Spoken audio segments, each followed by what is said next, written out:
This is a homemade roasted pasta sauce. It is delicious. It is loaded with basil. The reason it came out green is because I decided to get creative, and I shouldn't have done this on camera. I should have done this in private, but I decided to get creative, and I added a bunch of greens to it, and it ended up doing exactly what I didn't want it to do, and it turned green.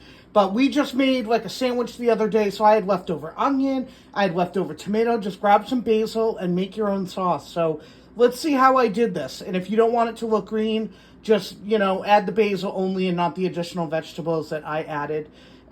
Let's get started. The first step is to roast some vegetables. So again, these are all leftovers. I have a regular slicer tomato, some cherry tomatoes.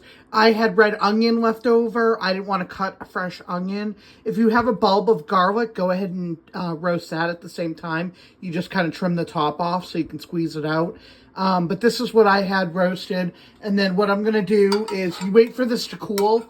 I know the Ninja will blend hot items, but I don't think, I have a NutriBullet, and I don't think it's good to blend hot items in a airtight container. So I go ahead and I'm putting this all in my blender, all the tomatoes, and you want to eyeball it.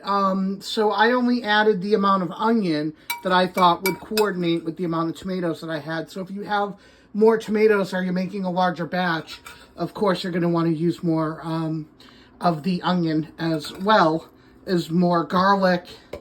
And we're going to add basil to this. So again, kind of just eyeball what you want this to taste like and, the flavor profile that you're looking for. But you roast everything. This took over a half an hour to roast.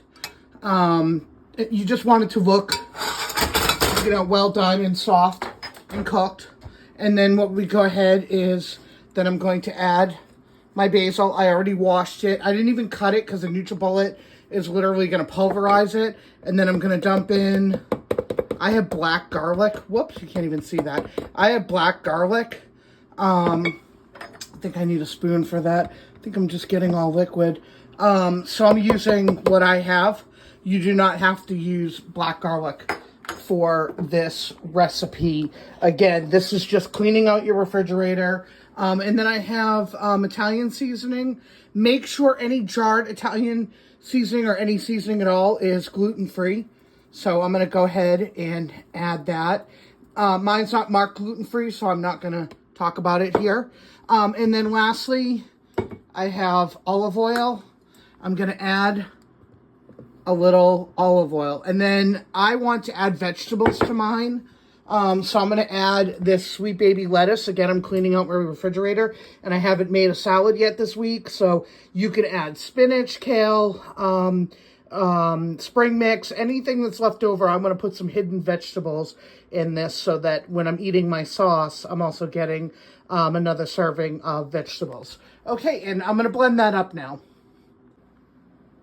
So I added the veggies, and that was kind of something that I was trying out, and it did exactly what I didn't want it to do, and it all turned green. So this is my green pasta sauce. So I guess those veggies are not so hidden, but other than that, look at all the flavor and the spices that you can see in this. Another thing is I tasted it after I made it, and it needed more salt and pepper, and I added agave, which is just sugar, and then I blended it again. So make sure you add, you try it out and kind of adjust it accordingly, but I like it with the sugar and the salt and pepper added to it. And this is something that's going to taste even better the following day. I'm going to freeze mine, but because I don't need it right away.